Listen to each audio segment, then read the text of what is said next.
would you say something about making decisions?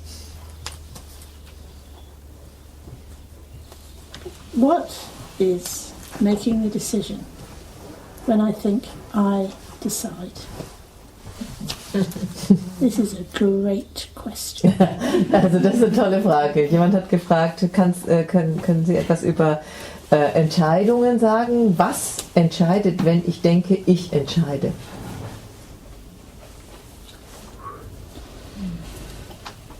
And I've thought about this a lot, and I don't think it's made clear enough in most of what's said in Buddhist tradition. I can't really do it justice, but I can maybe say a few things. Seems to me, when we say mind, say me, the mind as opposed to anything else, or me as opposed to anything else, we mean three things. One of them is, and in Buddhism as well, I mean this is our experience and it's Buddhist as well, this kind of, well, this is the heart wish, volition.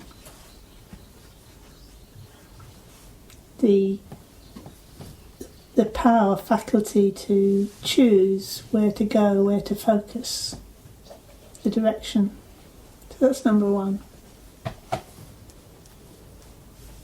In the Trimandala practice, when we kind of, as far as we can, we're letting go of interpretation,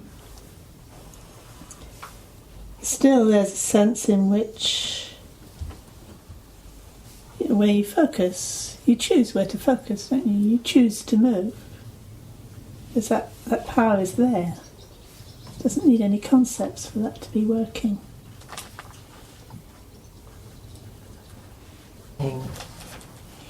In discovering the heart of Buddhism, I don't actually, something that I've thought for years needs correcting actually, or completing. There's not really a proper exploration of that aspect of chitta. It comes up in the section on clarity and the section on mandala principle, but it's not really sort of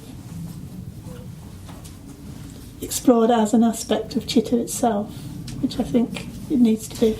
And then the third aspect of mind is that sense of all-pervading space or presence, or the indestructible heart essence aspect of, could call it emptiness or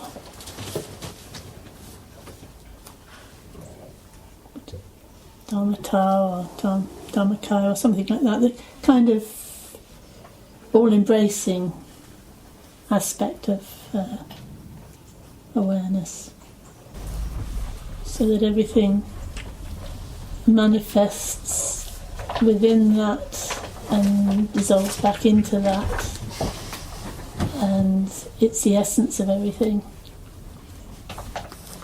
You can kind of see how those relate to openness, clarity and sensitivity, I think. I've just been playing around with that this morning. So that if you take all those qualities as being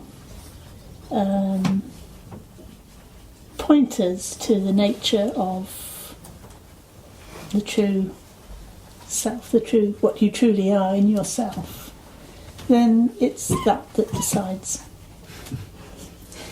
And when we talk about non-self, what is not self, I think there's a big problem in the way Buddhists talk about no self, to be honest. I think it's a load of nonsense. Buddhism says I have no self. It doesn't. It's ridiculous. The Buddha said if you look at what's impermanent and changing and things we cling to, if you look at the 5 skandhas and clinging to those, you find that none of them are the self, really. They're all interpretation. They're not really, in essence, what you are in yourself. They're interpretation. And then he describes the reason why they're not self is because they're suffering, because they're impermanent, because they're impermanent, they're not permanent. In other words, if they were the self, they'd be permanent. They wouldn't be suffering. That's it's implied by that, isn't it? They're not the self because they're suffering and they're impermanent, which implies a self would be permanent. And what is not changing, not conditioned, not suffering? What's described like that and described as bliss? What does the Buddha describe like that? Nirvana. So it's like the skandhas are not the self because they're not nirvana.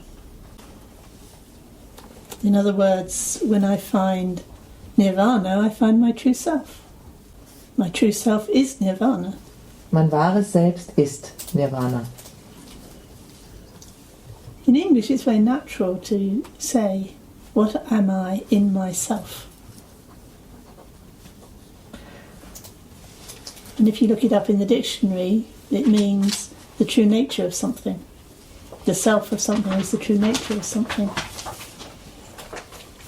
So what is impermanent and changing and suffering is not what we are in ourselves, because if that's what we were in ourselves, we wouldn't be complaining, would we?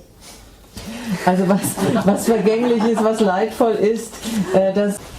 So when we sense that there is something that's something true, some reality about our experience, I think you do point to your own heart, your own,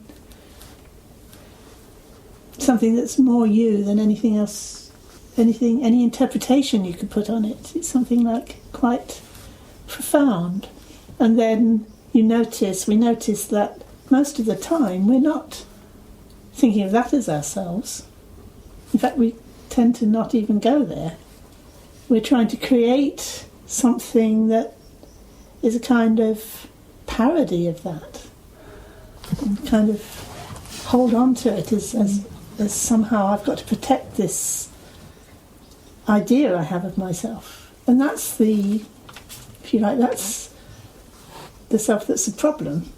And you need to kind of notice that it's a problem and let it go.